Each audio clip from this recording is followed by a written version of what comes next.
Welcome back to Kixie Academy. In this video, we'll walk you through how to install and pin the Kixie Chrome extension. All that you need to use Kixie is Google Chrome and a stable internet connection, and you can use Kixie anywhere you are.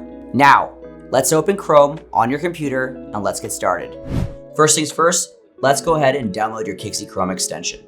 By now, you should have received an email from your dedicated account rep with a link to the Kixie dashboard. Make sure to open that link using Google Chrome and make sure that your Chrome is up to date. You can check this easily by looking on the top right-hand corner and making sure there are no Chrome updates left. Once you've established that, you can go to the bottom left-hand corner of your Kixie dashboard and go down to Install PowerCall Dialer. When we click on the icon here, it'll open up a new page where you can go ahead and add to Chrome. Here we're going to add the extension.